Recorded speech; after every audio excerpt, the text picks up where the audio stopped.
Alors Baptiste, j'aimerais que tu essayes de deviner sur quoi portera le prochain interview. Je te donne un indice, c'est à propos d'un événement culturel qui va se dérouler à Aubagne. Ah, je sais, c'est la fête de la paix. Non, c'est pas ça, ça n'existe plus la fête de la paix à Aubagne. Alors, ah, je sais, c'est la course de la colombe. Non, ça non plus, ça n'existe plus en fait. Ah bah, attends, je cherche. Bon, Ah, non, écoute Baptiste, non. on va arrêter le massacre parce que comme tu le sais, la ville d'Aubagne n'est pas une ville rond-point. Et quand je dis ville rond-point, ça veut dire avec priorité à gauche. Donc on va pas enfoncer le couteau dans la plaie, ça serait déplacé. Voilà. La bonne réponse était en fait l'événement Impulsion, semaine des cultures urbaines qui va se dérouler du 7 au 15 avril. Thierry et Olivier vont d'ailleurs interviewer Miguel Nosibor et Florent Montanard qui font partie de la compagnie En Phase. À vous. Mais merci Lucinda et merci Baptiste. Et donc je voudrais remercier Miguel et Florent d'être parmi nous. Miguel qui était il y a encore un quart d'heure en train d'assurer son cours de hip-hop du mercredi soir. Et ils ont la gentillesse d'être avec nous ce soir alors qu'effectivement l'événement Impulsion commence dans 2 jours. Et C'est que bien c'est surbooké en ce moment pour eux, mais ils nous font l'honneur et le plaisir d'être avec nous. Avec plaisir. Oui, c'est ça, exactement. Bonsoir. Pour vous présenter en 2 mots, donc Miguel, un artiste, directeur artistique et chorégraphe de la compagnie En Phase. Et toi, Florent, tu es chargé de coordination et de développement de la compagnie En Phase et le coordinateur de Impulsion. C'est ça. Donc, on va parler d'Impulsion, bien sûr, mais on voulait juste dire un petit mot sur En Phase avec toi, Miguel. En Phase qui fête ses 10 ans cette année. Eh oui. Voilà, donc la compagnie qui fête ses 10 ans. Est-ce que tu peux en 2 mots nous dire qu'est-ce que c'est En Phase et ce cap des 10 ans, qu'est-ce que ça représente? Oui, volontiers. Merci déjà de me recevoir ce soir. Merci de nous accueillir, nous laisser un petit moment aussi de parler un petit peu de ce festival Impulsion. Oui, effectivement, la compagnie En Phase qui a 10 ans. 10 ans, on est heureux. Je suis extrêmement fier de fêter ces 10 ans. Quand j'ai fondé la compagnie En Phase il y a 10 ans, c'est quelque chose qui était dans nos têtes à moi et à mon épouse, Fabienne Nosibor. Donc un vrai désir de réussir à regrouper l'ensemble de nos activités à l'époque. Et donc on s'est lancé. Et on s'est lancé en 2007 pour créer cette compagnie qui est fondée sur 2 axes.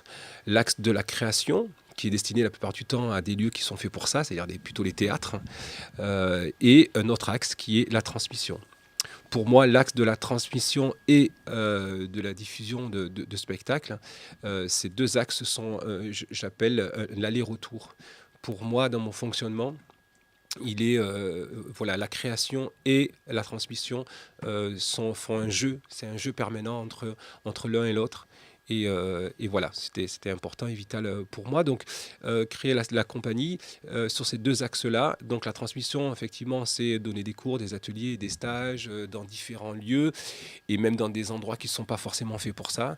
Je pense bien sûr aux bobettes, aux détenus avec lesquels je peux être amené à travailler en prison, dans le milieu carcéral, ou alors auprès du handicap, les gens handicapés moteurs, notamment avec la Gautière, ou alors auprès d'enfants sourds, avec les hirondelles, ça fait déjà, on est presque sur les 20 ans de collaboration avec cet institut. On travaille aussi, on a la chance aussi de pouvoir travailler avec des enfants en situation d'obésité, et puis des enfants, on va dire, entre guillemets, dits normaux, enfants, adolescents, pré-ados, adultes, voilà, semi-pro, professionnels. Donc voilà, un grand panel d'activités et qu'on arrive à mener. Et je suis extrêmement fier de me dire que ça fait 10 ans qu'on a rassemblé ce travail-là et axé très fort. Et on est très fiers de voir que ça a porté ses fruits et qu'on est encore là, on est encore debout. Voilà. Alors Miguel, bonsoir. Bonsoir. Florent, bonsoir. Bonsoir. Donc tu nous parles de création, de transmission. C'est vrai que sur Aubagne, la majorité des gens connaissent ton travail et il est plus que de qualité. Merci. Dans tous ces événements, tous ces temps de création, tout le temps que tu as passé à transmettre ton talent, est-ce que là maintenant comme ça, il y a un souvenir, une anecdote, un temps fort qui te vient à l'esprit et qui serait un petit peu symbolique de ces 10 années passées à enseigner et à créer? Effectivement, il y a une anecdote, il y a un moment qui a été très, très fort pour moi. C'est quand j'ai créé le spectacle, le solo Temps d'arrêt. Quand j'ai créé le solo temps d'arrêt, c'était en 2008. En 2008, je me posais des questions parce que je venais de créer la compagnie, elle avait 1 an. Et quand j'ai monté la compagnie, j'ai tout lancé en même temps. C'est-à-dire à la fois l'équipe qui allait m'entourer et travailler avec moi. J'ai monté une création la même année, en 2007. J'ai aussi perdu mon père en 2007. Enfin voilà, c'était vraiment un très très gros bouleversement. Il y avait plein de choses qui se mettaient en place.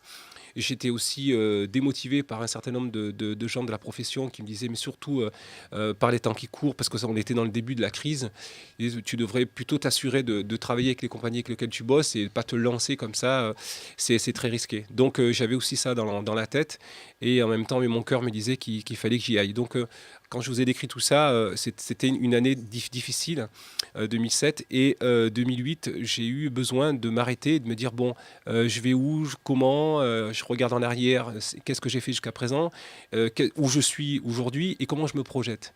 Et c'est comme ça que le solo temps d'arrêt est arrivé. Et donc voilà, l'idée de s'arrêter, mais pour mieux regarder où je suis et comment se projeter. S'appuyer pour le passé, pour se projeter vers l'avant. Et quand j'ai créé ce solo, c'est une année où je me suis enfermé en studio. Et j'ai travaillé avec des gens qui m'ont fait confiance, des théâtres, des lieux qui me connaissaient, qui ont déjà eu affaire à moi et m'ont dit, écoute, vas-y, on sera avec toi et on va t'appuyer. Donc une année de travail. En 2009, le solo sort. Et quand le solo est arrivé, le jour de la première, j'ai effectivement invité énormément de monde, tous les copains, etc., les partenaires, les machins. J'ai invité aussi beaucoup d'enfants et des ados, tout ça, et des gens avec qui je travaillais, je donnais des ateliers, des stages. Et l'anecdote, c'est qu'une fois que j'ai terminé le solo, l'idée c'était de revenir sur scène après les applaudissements avec une chaise, parce que l'idée c'était de faire un aller-retour avec le public, un échange sur le travail, donc pour la première. Et je me suis retrouvé après les applaudissements du solo, quand je suis revenu pour le deuxième rappel, les gens étaient debout. Et quand les gens étaient debout, j'ai eu comme ça une espèce de retour, une espèce de boomerang comme ça qui est arrivé très très fort en pleine figure, qui me disait eh ben, t'as bien fait de faire ce que t'as fait, parce que regarde ce qui se passe. Et donc quand au troisième appel, eh ben, j'étais bloqué dans les escaliers et j'étais complètement effondré. Et j'ai pleuré toutes les larmes de mon corps et mélangé avec la sueur, donc ça a pu passer. Et quand je suis revenu au public, les gens se disent, mais non, c'est normal, il est trempé, c'est logique, il vient de danser 35 minutes. Mais en fait, j'étais en train de me vider complètement, quoi. Donc c'est une anecdote pour moi qui reste marquante à vie. Tu as parlé d'équipe. Oui. Et du coup, tu m'as facilité la transition. On a autour du plateau donc Florent qui a intégré Emphase et donc votre équipe depuis 2 ans maintenant. En quelques mots, Florent, est-ce que tu peux nous dire d'où tu viens et quel est ton rôle au sein de cette compagnie ? Très bien. Alors, je viens d'Aubagne depuis 29 ans, hein, à peu près. Je suis dans le coin. J'ai intégré la compagnie Emphase il y a un petit peu moins de 2 ans, il y a 1 an et demi. Et voilà, j'ai toujours apprécié en fait le travail de Miguel, le travail de la compagnie. Merci. Que je connais par d'autres biais, notamment la MJC en fait depuis quelques années. Et voilà, je travaille essentiellement en fait à coordonner et tenter de développer le projet qui va voir le jour dans 2 jours. C'est ça. Et c'est vraiment très intéressant. Au quotidien, travailler avec Miguel, voir le travail qu'il peut mobiliser dans les ateliers auprès des élèves, toute la transmission en fait, dont il parlait tout à l'heure. Et il parlait effectivement également de 2 axes, création, transmission. Le 3e maintenant est assez transversal, on parle d'impulsion aussi. Et c'est quelque chose en fait qui fait sens naturellement. C'est-à-dire que je pense que beaucoup d'initiatives essayent de créer quelque chose en fait en partant de rien. Là, il y a quelque chose qui existe et il suffit juste de le révéler en fait et de le valoriser à juste titre. Alors vous avez l'art de nous faciliter les transitions puisqu'on va maintenant parler de Impulsion. Donc Impulsion, c'est le nouveau nom de la semaine des cultures urbaines et on pouvait lire sur le site de la ville Impulsion, action propre à accroître le développement, le dynamisme d'une activité. Alors Florent, est-ce que tu peux nous dire un petit peu pourquoi ce changement de nom et qu'est-ce que ça implique pour cette semaine qui arrive ? Très bien. Alors le changement de nom, c'est déjà quelque chose qui faisait débat en 2016, en fait, au sein de l'équipe, mais également au sein de débats avec les partenaires, en fait, avec la ville d'Aubagne, les différents services. Il faut savoir qu'en fait, en région PACA, il y a à peu près une dizaine d'initiatives qui sont tournées vers les cultures urbaines, peut-être davantage même, hein. Et sur ces 10 initiatives, il y en a déjà au moins 4 en fait, qui se prénomment Gala ou Festival des cultures urbaines. Et en fait, avec le temps qui avançait, c'est-à-dire la semaine des cultures urbaines, elle a vu le jour sur Aubagne en 2010, et de 2010 à 2015, elle a été portée par la ville d'Aubagne. Au fur et à mesure, en fait, cultures urbaines, ça devenait en fait très large par rapport au contenu qui était proposé, et on sentait en fait qu'on s'orientait davantage vers la culture hip-hop de manière générale. Et tu donnais une définition d'impulsion. J'en ai d'autres là aussi, et je pense que toutes, en fait, elles peuvent avoir écho en fait dans le projet. Et tu parlais d'une action propre à accroître le développement, le dynamisme d'une activité. Impulsion, selon Larousse, c'est également l'action d'une force qui agit par poussée sur quelqu'un et tend à lui imprimer un mouvement. Là, il est question de mouvement également. Un agent, une cause qui pousse à l'action, ou le produit d'une force par l'intervalle de temps pendant lequel elle agit. On parle de quantité de mouvement là aussi. Il peut y en avoir plein d'autres en fait, et c'est assez marrant en fait de voir comment ça peut faire écho justement au projet. Et pour en revenir en fait au choix de ce nom-là, ça a fait l'objet en fait d'un brainstorming en équipe et avec une professionnelle de la communication. Ça a duré peut-être plus de 2-3 jours, je sais plus. C'est ça, à peu près, ouais. Et on est parti un petit peu dans tous les sens à ce moment-là. Et en fait, dès que ce mot-là est sorti, en fait, il a fait sens, je pense, pour tout le monde. Et on y voyait tous quelque chose derrière, mais quelque chose de cohérent et qui mettait tout le monde d'accord. Alors, Impulsion, pour avoir le flyer sous les yeux, je ne vais pas mentir aux auditeurs. Impulsion, c'est plusieurs temps forts. Miguel, s'il te plaît, est-ce que tu peux nous parler plus particulièrement des 3 premiers jours, donc avec en ouverture un grand bal hip-hop, qui est le vendredi 7.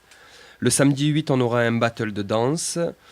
Et le dimanche, on a la scène des jeunes talents. Donc sur cette ouverture-là, sur tout ce qui nous attend, rendez-vous important ce week-end, qu'est-ce que tu peux nous en dire sans trop non plus dévoiler ? Ouais, exactement. Alors, le lancement, le premier jour, donc le 7 avril, vendredi soir, on attend tout le monde à l'Espace des Libertés parce qu'effectivement, on va ouvrir et on va découvrir le lieu Impulsion, puisque ce lieu, l'idée, c'est de le transformer et de le rendre à l'image d'Impulsion. Ça, c'est la première idée. Il y a quelques surprises pour ça. On a aussi, effectivement, c'est difficile de pas révéler les choses, mais il y a les artistes, en tous les cas, qui vont nous faire des petits clins d'œil autour de la thématique Impulsion et qui seront invités et qui seront présents. Il y a aussi le grand bal hip-hop qui est l'occasion, effectivement, pour nous de fêter les 10 ans de la compagnie En Phase. Mais c'est aussi un grand bal hip-hop. C'est l'idée que c'est un bal pour tous, donc c'est pour faire danser tout le monde. L'idée, c'est que tout le monde puisse s'éclater, s'amuser sur le son hip-hop et que voilà, c'est un rendez-vous très très familial. Et à l'intérieur de ce moment, il y a plein de petites surprises, plein de petits clins d'œil bien sympas. Donc il faut venir voir ça. Est-ce que si on n'est pas danseur de hip-hop, on peut venir au grand bal d'ouverture du vendredi 7 ? Et c'est surtout l'intérêt. C'est-à-dire qu'il ne faut surtout pas savoir danser hip-hop pour venir à ce rendez-vous, effectivement. Je ne sais pas danser le hip-hop, mais je serai présent. Tu seras Flo ? Ouais, Bon, moi je suis pas non plus un danseur, mais j'y serai aussi. Donc là, on est sur le vendredi. Le samedi, Battle UDS. Battle UDS. Tu peux nous en dire 2 mots ? Ah, avec plaisir. C'est un grand rendez-vous, très très bien organisé par Original Rocker et à la tête de Original Rocker Mohand qui fait un travail merveilleux. Big up Momo. Et big up à Momo, bien sûr. Majid Awad qui est l'initiateur et le grand parrain de l'UDS. Donc c'est quand même lui qui a été l'initiative de ce grand projet, de ce beau rendez-vous. Donc on vous attend aussi là nombreux. Il y a beaucoup de monde. Il y a de très très belles et de très grosses équipes. On reçoit aussi les étrangers qui viennent nous rencontrer à Aubagne pour ce beau défi. Voilà, il y a beaucoup de monde, beaucoup de crews sont invités. C'est un battle qui est très attendu, qui a un beau retentissement, une belle renommée. Faut être à ce rendez-vous absolument, il ne faut pas le manquer, quoi. Donc c'est un battle à dimension internationale. Absolument. Et ce qui fait aussi, je pense, la particularité de ce battle, c'est qu'on a un line-up de qualité de dingue avec des juges, voilà, on a vraiment une qualité professionnelle plus. Ouais. Et je pense qu'il est important quand même de préciser que c'est un battle qui est gratuit. Et oui, effectivement, c'est un battle qui est encore aujourd'hui gratuit. Mais attention, ça va peut-être pas durer. En tout cas, samedi, même si on a 0 € dans sa poche, on est le bienvenu. Allez l'espace des libertés et on peut assister au Battle UDS. Mais complètement. Moi, je trouve ça chouette. Ah ouais, c'est vraiment très chouette. Et le dimanche, alors? Et alors, le dimanche, la scène Jeunes Talents. Scène Jeunes Talents, c'est l'endroit, c'est le moment où on va retrouver effectivement nos jeunes talents. On en a beaucoup sur Aubagne, des danseurs sur l'ensemble des ateliers que je mène, mais aussi d'autres ateliers sont effectivement invités. Est-ce qu'on peut avoir juste une idée du nombre de jeunes que tu accompagnes toute l'année? Alors, on a 15 groupes de danseurs, donc on va avoir quelque chose comme 150 danseurs, je pense, qui seront sur scène, dimanche. Voilà. Donc, et le soir, et des parce que surprises. je sais que le dimanche après-midi, on a du coup toutes ces prestations-là des jeunes talents que tu accompagnes, mais le soir, il y a aussi quelque chose, me semble-t-il. Et oui, il y a quelque chose et vous faites les choses très bien. C'est effectivement, il y a un très très beau rendez-vous qui est la nuit du slam. Et Alors, c'était pas prévu, mais Gilles est là. Exactement. Avec nous, et il pourrait peut-être venir en dire 2 mots et au micro, si ça si serait Florent veut super. bien. Ça serait Si super. Gilles qu'il veut nous bien dire deux mots. s'approcher et nous présenter cette nuit du slam, lui en tant que grand spécialiste. Oui. Oui, bonsoir à vous, bonsoir à toutes et à toutes qui nous écoutent. Eh bien, oui, Nuit du Slam, donc Nuit du Slam 2017 cette année, donc qui se déroulera dans 10 villes différentes, dont Aubagne, donc qui ferme un peu la Nuit du Slam parce que c'est la dernière date de la Nuit du Slam. Dans les autres villes, elle a déjà eu lieu. Et puis, ben voilà, on a eu la grande joie cette année, donc d'avoir la porte ouverte, donc de Impulsion, donc la compagnie en phase qui nous accueille. Et voilà, ce qui est un peu logique, disons, parce que le slam, ça fait partie aussi de la culture hip-hop, on peut dire ça. C'est en tout cas un cousin du rap, etc. Voilà, même si c'est né un peu après, voilà. Et donc, une nuit du slam très ouverte aux Aubagnais, aux étrangers aussi, venus d'autres villes, d'autres pays même s'il le faut. Et donc voilà, en 3 temps, la nuit du slam. Donc un premier temps avec un tournoi ouvert à tous qui donnera lieu à une qualification pour aller sur un tournoi d'une autre ville même. Voilà. Donc un tournoi suivi d'une performance de slameurs venus d'autres villes. Donc, qui vont faire quelque chose d'assez inouï, voilà, autour des 10 mots de la langue française et de la francophonie. C'est une opération qui est suivie par le ministère de la Culture, voilà, chaque année. Et puis, une scène ouverte, donc là, moi j'appelle ça finalement une cousinade entre slam et rap, pour faire le lien entre ces deux mondes qui se croisent souvent, parce que souvent dans les scènes slam, sur les scènes slam, on voit des rappeurs venir qui donnent donc disent leur texte de rap mais a cappella, parce que le slam c'est souvent a cappella. Là il y aura un DJ pour l'occasion qui balancera ses instrus et seront invités donc à balancer leurs mots sur les instrus, donc les rappeurs autant que les slammeurs. Et voilà. Alors surtout, on peut venir quel que soit son âge, parce que le slam c'est très très intergénérationnel, comme la danse d'ailleurs. Mais voilà. Donc voilà, quel que soit votre âge, quel que soit votre niveau, vous pouvez venir participer à ces micros ouverts qui seront là lors de cette nuit du slam. Voilà. Merci Gilles. Mais de rien, merci à vous. Voilà, on sait que c'est bien que ce soit toi le spécialiste qui soit venu présenter ce moment. Florent, je voudrais revenir avec toi en tant que coordinateur. Donc Miguel et Gilles nous ont parlé des 3 premiers jours. Est-ce que toi, tu pourrais nous faire un rapide aperçu de ce que sera la semaine des cultures urbaines à partir de lundi? Oui, tout à fait. C'est vrai que Miguel parlait du week-end hip-hop qui vraiment marque le coup en fait pour cette première édition d'Impulsion. Mais tout au long de la semaine, on va avoir en fait des initiatives qui sont... il y en a des nouvelles, il y en a des anciennes, il y en a qui ont changé en fait de forme. Cette année, en fait, on propose le matin, du lundi au vendredi, du lundi 10 au vendredi 14, des stages de danse hip-hop avec Miguel, donc, et également avec Original Rockers, qui est partenaire de l'événement. Des stages qui sont essentiellement break et popping. C'est bien ça. Voilà. C'est bien ça. Tous les matins, du lundi au vendredi. Également une nouveauté... Alors, il faut savoir que depuis des années, donc entre 2010 et 2015, j'y venais tout à l'heure, la semaine des cultures urbaines était organisée par la ville. Ça reste quand même la ville, en fait, on porte le projet avec la ville encore cette année. Tout à fait. Mais différentes initiatives en fait existaient, des activités étaient proposées dans le champ de la culture hip-hop, des cultures urbaines sur toute la ville. Là en fait cette année on a souhaité soumettre l'idée en fait au service de la ville de concentrer l'ensemble des activités au sein du même lieu, parce qu'on pouvait bénéficier en fait d'un lieu unique en 2017 et du coup on a souhaité leur proposer en fait de proposer les différentes activités directement là-bas. Et donc ce lieu, c'est l'espace des libertés. L'espace des libertés, L'espace des effectivement, oui. Donc cette année, l'expression libre se décline les après-midi, du lundi au vendredi, sur le parvis et à l'intérieur de l'espace des libertés. On a regardé la météo, a priori, ça devrait le faire. Ce seront des ateliers slam, des ateliers rap, des ateliers de danse hip-hop, des ateliers de crossfit et parcours, mais également des actions autour du pocket film. Et la semaine se clôturera par la diffusion d'un film Ceux qui dansent sur la tête de Magali Serrano, je crois. Magali Richard Serrano. Magali Richard Serrano, effectivement. Donc c'est un ensemble de belles propositions en fait, qu'on a cette année.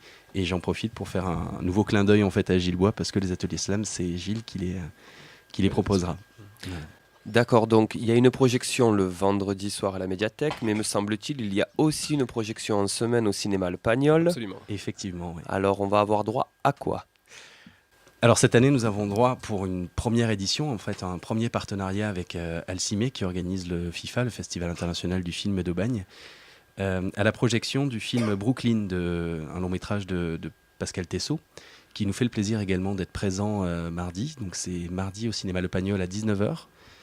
Et dans la foulée en fait de cette diffusion sera proposé un débat en fait à chaud, comme il a pu le faire lors de la projection de Beatbox Boom Bap, je vais y arriver. J'étais presque. Beatbox Boom Bap autour du monde lors du FIFA il y a 2 semaines. C'était excellent. Je crois qu'on était plusieurs à être présents dans la salle à ce moment-là et c'était vraiment très chouette, un chouette moment.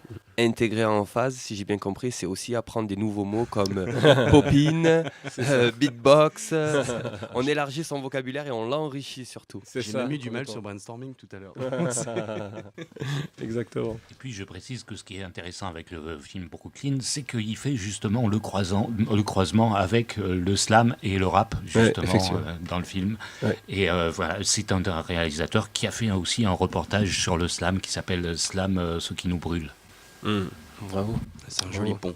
Ouais. Vraiment. Donc on a évoqué l'entrée, le milieu, et donc on voudrait le dessert avec toi maintenant, Miguel. Le final au Théâtre Comédia. Oui, effectivement, le final au Théâtre du Comédia, c'est un rituel. C'est un rituel. Le rituel, c'est de clôturer au théâtre et de montrer la création. Donc là, c'est les aider. C'est un petit peu les plus grands, donc les ateliers que je conduis donc avec les plus grands. On travaille sur la création. Moi, j'ai créé un petit laboratoire hip-hop qui se déroule tous les mardis au quartier à Palissy. Donc voilà, c'est le résultat de ce travail-là qu'on montre. On montre l'atelier du lundi, c'est les plus grands aussi. Voilà, on a aussi des petits clins d'œil. Il y a des gens qu'on invite aussi. Cette année, on invite à chaque fois, on a des groupes comme ça invités. Cette année, c'est Valentin qui vient de Arles et qui va nous présenter son travail aussi avec des enfants, des jeunes. Et tout ça va être à la première partie. Donc on a 1 heure quasiment de première partie. Voilà, il y a Fabienne Nozibor donc, qui va, elle, proposer son travail avec les mamans. Donc, c'est un travail très, très attendu qui cartonne chaque année. Elles sont attendues, c'est incroyable. Et donc, voilà, on est tout le temps, à chaque fois, très surpris et étonné du travail qu'elles arrivent à faire. Tout ça se déroule sur la première partie. En deuxième partie, on accueille une compagnie professionnelle. Ça, c'est le rituel aussi chaque année. Cette année, on a Amala Diagnor et qui va venir nous présenter son solo. Donc là, on a sur une trentaine de minutes, on a de l'excellent travail. Donc c'est un vrai régal cette clôture, bien sûr avec le rituel du freestyle. Effectivement, on ne pourra pas s'en passer. Donc là, on se jette tous sur le freestyle, on se fait plaisir. Il y a tous les enfants qui sont présents au Comédia qui attendent ce moment. Et ils viennent pour ça. Ils montent tous. Ils montent tous, ils viennent pour ça, pour le freestyle. Et j'ai jamais le temps d'annoncer le freestyle, qui sont déjà tous montés derrière moi sur scène. Et c'est parti. Donc c'est un vrai grand moment, un grand bonheur. Ouais. On a parlé d'impulsion cette année. Florent, s'il y a des perspectives à plus ou moins long terme pour Emphase, pour Impulsion, vous travaillez déjà pour les années futures? Alors on commence à y réfléchir, ça, c'est indéniable depuis quelques mois déjà. L'ensemble des efforts, en fait, c'est vrai que cette année, ils sont concentrés sur cette première édition. On a souhaité vraiment consolider en fait l'ancrage qu'on pouvait avoir en fait avec ce projet sur Aubagne, en mettant en avant, en valorisant en fait les ateliers, mais également en tissant des liens avec des partenaires avec lesquels on est amené à travailler depuis des années. Hein. Je pense effectivement à Gilles Bois, mais on peut parler d'Alcimé, on peut parler également de Cabarouts, on peut parler de beaucoup de partenaires comme ça, et on est ravis en fait de consolider cet ancrage. Mais cette année, on souhaitait également pouvoir commencer à faire un premier pas en fait vers ce qui concerne le rayonnement. Là, l'idée en fait, c'est tout en consolidant l'ancrage sur Aubagne, pouvoir faire le lien en fait avec d'autres initiatives qui existent sur le territoire. Je parlais de la région PACA, des différentes initiatives tout à l'heure, mais on propose cette année en fait une initiative hip-hop, une rencontre professionnelle des acteurs du hip-hop en PACA, qui a lieu là encore à l'Espace des Libertés mardi et qui va se dérouler juste avant la diffusion de films. Là, l'idée en fait, c'est faire le point sur ces initiatives, un état des lieux et parler des perspectives également. Tenter peut-être, si c'est possible, de monter des projets, des passerelles, des ponts, là encore. Et on serait ravis que ça puisse aboutir à quelque chose l'année prochaine. Effectivement, l'idée de toute façon d'impulsion, voilà, on pose cette première pierre, mais pourquoi on le fait aujourd'hui? C'est parce qu'on s'appuie aussi sur 8 années derrière d'expérience des cultures urbaines. Un projet qu'on a accompagné, qu'on a mené. Moi, j'ai été dès le début du projet, à l'initiative de ce projet-là, j'étais déjà dans l'histoire. Donc aujourd'hui, voilà, on arrive à aboutir à ce premier jet d'impulsion. L'idée pour nous, c'est de pérenniser l'histoire, c'est de la faire évoluer, c'est de grossir le partenariat, renforcer le partenariat qu'on a déjà avec un partenaire d'équipe ici qui nous entoure sur la ville d'Aubagne, mais autres. Et effectivement, des liens, vous imaginez bien que depuis ce nombre d'années qu'on travaille, et moi dans le milieu artistique, il y a effectivement énormément de partenaires, de liens, d'amis, de copains, de gens avec qui on a tissé des liens depuis tant d'années. J'ai qu'une hâte, c'est pouvoir continuer à faire ces ramifications et les ramener près de nous, et pour effectivement réussir à faire grossir notre manifestation le plus justement possible et lui donner le retentissement qu'il mérite. Donc on est déjà effectivement à regarder sur l'année prochaine et déjà sur l'année d'après, etc. Donc en flèche loin. Je rajouterais juste une chose, parce que tu parles de liens, tu parles d'histoire, de ramifications. On parlait tout à l'heure des cultures urbaines qui avaient lieu de 2010 à 2015, organisées par la ville d'Aubagne. Avant ça, en fait, il y avait également Hip Hop Action, organisée par la MJC. Tout à fait. Et par la MJC, effectivement, et la MJC était effectivement un partenaire très fort, a été en tout cas jusqu'à présent un partenaire très fort de effectivement notre aventure. Hein. Cette aventure-là, elle est d'abord une aventure humaine, je tiens à le préciser, c'est hyper important. À Aubagne, on se connaît tous. Hein. Donc effectivement, on pourrait dire aujourd'hui que c'est une ville qui s'étend et qui grandit, sauf que nous, quand on y vit vraiment, on se rend bien compte que c'est encore à l'état de village, c'est moi qui le pense, et qu'on se connaît tous, et on a grandi ensemble, on a travaillé ensemble, on a collaboré ensemble. Donc à l'initiative d'un démarrage d'un projet comme ça, eh ben, il était question de travailler ensemble. On a travaillé ensemble, on a fait naître les histoires. Après, les choses évoluent, évidemment, comme dans la vie, dans toutes les vies, les choses grandissent, évoluent, changent. Certaines disparaissent, certaines continuent. Mais voilà, n'oublions pas, effectivement, ceux qui ont permis d'asseoir le projet, et dont la MJC, bien sûr, faisait partie de l'aventure. Miguel, je voudrais te poser une dernière question avant de conclure. Je sais que tu aimes le mélange des publics, le mélange des genres artistiques. Absolument. Est-ce qu'on pourrait voir dans les années à venir Impulsion qui s'ouvre à d'autres styles comme la danse classique, le modern jazz, la salsa? Moi, j'ai pas de frein par rapport à ça. Il est question pour moi de toujours garder un regard artistique bienveillant sur ce qu'on a à proposer. À partir du moment où ça fait sens par rapport au projet d'impulsion, ça fait sens par rapport à ce qu'on développe sur la culture hip-hop, moi, j'ai pas de frein là-dessus. Alors, c'est sûr que j'irai toujours... La tendance, et pour moi, elle est très logique. On va vers ce qui se rapproche le plus du mouvement hip-hop. Donc, qu'est-ce que ça veut dire que la danse contemporaine aujourd'hui ? Je pose la question. Donc, pour moi, c'est ouvert. c'est ouvert. Aujourd'hui, je ne vois pas pourquoi on va moi, je ne veux pas quelque chose de sectaire, au contraire, qui se ferme à la culture hip-hop. Je crois que ce qui est important, c'est que ce que nous a toujours bien appris le précurseur du mouvement hip-hop, qui s'appelle Afrika Bambaataa, le fondateur de la Zulu Nation, nous a toujours bien dit, si vous voulez que on vienne vers vous, allez vers les autres. Donc je pense que si on continue à s'ouvrir et plus on ira vers les autres, plus on sera regardé et respecté et plus on viendra vers nous. Donc s'ouvrir vers les autres cultures, je pense que c'est nécessaire. Maintenant, il faut regarder, il ne faut pas non plus aller trop vite et trop vite se dénaturer, mais trouver qu'est-ce qui fait sens par rapport à ce que nous on développe, par rapport à nos valeurs. Et à partir de là, oui, bien sûr, on s'ouvre, quoi, bien sûr.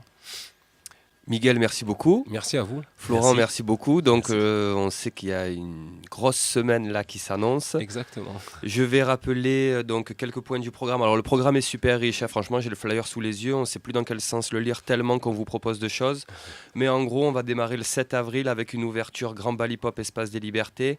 On enchaînera le samedi 8 avec le battle UDS organisé par Original Rockers. Une petite after derrière. On aura le dimanche 9 Espace des Libertés, la scène des jeunes talent qui va commencer à 15h et on enchaînera à 19h avec la nuit du slam en partenariat avec Gilles Bois.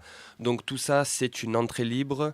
À partir du lundi au vendredi, donc on va avoir le matin des stages de danse avec Original Rockers et Emphase. L'après-midi, on aura les ateliers d'expression libre, donc sur des thématiques qui seront écriture, pocket film, slam, danse, parcours crossfit.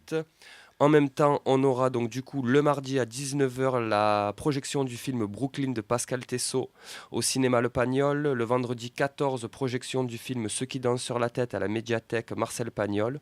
On terminera la semaine avec le fameux final au Comédia samedi 15, donc théâtre du Comédia, scène création avec groupe amateur, groupe de jeunes et compagnie professionnelle. On a aussi l'initiative hip-hop qui est la rencontre professionnelle des acteurs du hip-hop en PACA. Voilà, c'est plus que riche. Et puis là, j'imagine que nos auditeurs n'ont pas forcément retenu tous les éléments et toutes les dates qu'on leur a données. Donc on vous donne rendez-vous sur le site de la ville d'Aubagne, www.aubagne.fr/hip-hop, et on peut aussi regarder toutes les informations et se tenir au courant des actualités en consultant le Facebook Impulsion Aubagne. Messieurs, merci beaucoup. Merci à la MJC de nous accueillir une fois de plus dans ces locaux. Ce soir, on a encore la chance et le privilège de faire un plateau dans d'excellentes conditions et je remercie la MJC. Thierry, le mot de la fin. Oui, donc on rappelle juste que le hip-hop, c'est un des ateliers de la MJC. Les ateliers que propose Miguel. Et donc je suis venu te voir la semaine dernière pour te demander un morceau pour qu'on conclue. Oui. Et tu m'as dit le morceau du teaser qui s'appelle Gila House. Yes. Et on va l'écouter tout de suite. Si vous permettez, peace, love, unity and have it fun.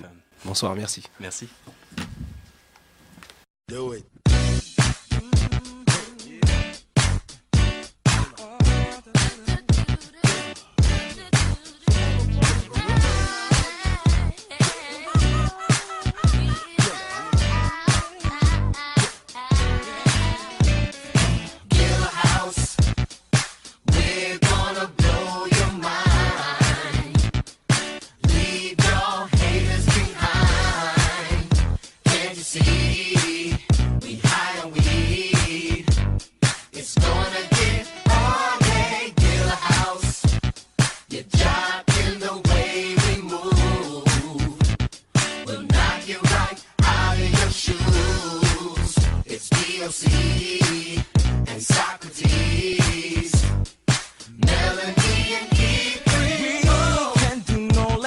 Then blow your mind. If not music, well, we're killing time. Yeah. It's time for you to feel the groove of the funkadelic sound. Gila House is in now. We're gonna make you lose control.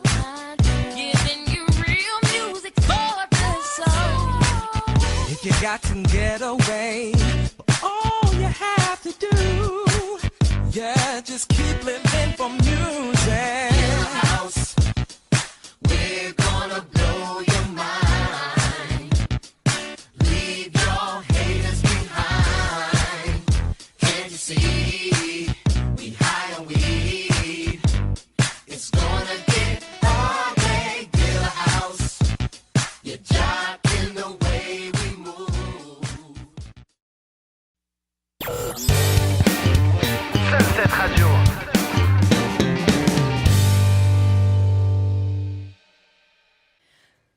Ça va pas, Baptiste? T'es tout mou là, qu'est-ce qui se passe?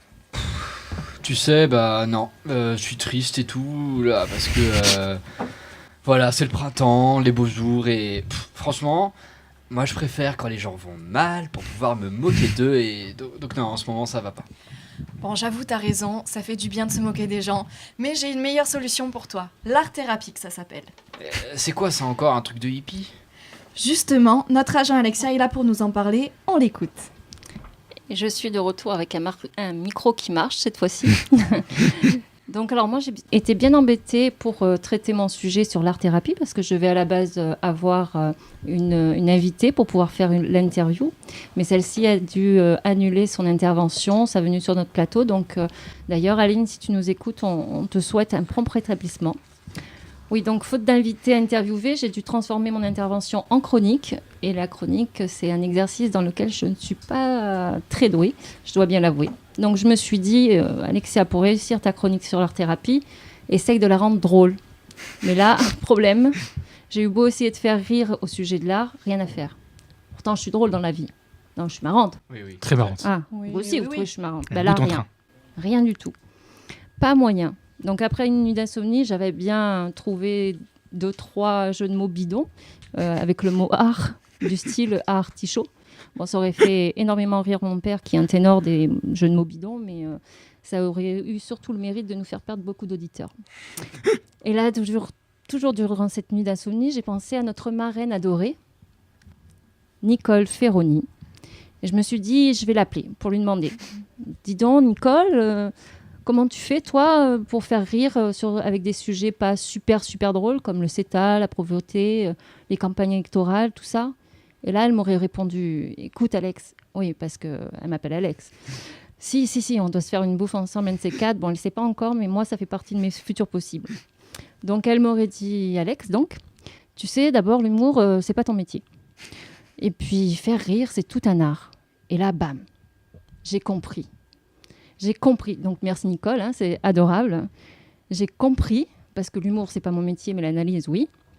J'ai compris que l'important, ce n'est pas le sujet, ce n'est pas le support, mais le ressenti suscité par l'artiste. Autrement dit, l'émotion qu'il va provoquer, cette émotion qu'il va chercher au plus profond de lui-même pour lui donner corps, lui donner vie dans la matière. Comme Nicole Ferroni nous provoque la joie quand d'un trait humoristique bien senti, elle tacle une Marion Maréchal Le Pen, un peintre, grâce au trait et à la couleur, va nous faire oublier l'espace et le temps, nous faire décoller. Un chanteur, juste avec sa voix, nous prendra dans ses bras. Et un auteur nous caressera avec les mots. C'est donc cette émotion que l'art-thérapeute, oui, parce qu'à un moment, il faut bien que je traite du sujet de ma chronique, que l'art-thérapeute vous aidera à aller chercher en vous, véritable introspection, puisque les séances se font généralement les yeux fermés, pour aller au contact de ces émotions, de les faire ressortir, tout ce que vous avez du mal à exprimer.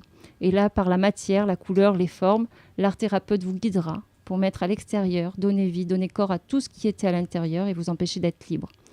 Alors, nul besoin d'avoir la fibre artistique pour aller faire des séances, juste avoir l'envie. Il y a juste besoin de ça. Et l'art-thérapeute se choisit en fonction de la confiance que vous allez pouvoir établir avec lui. Les séances durent 1 heure. Il n'y a pas d'âge pour aller consulter un art-thérapeute, ni aucune contre-indication, parce qu'en vérité, l'art fait du bien.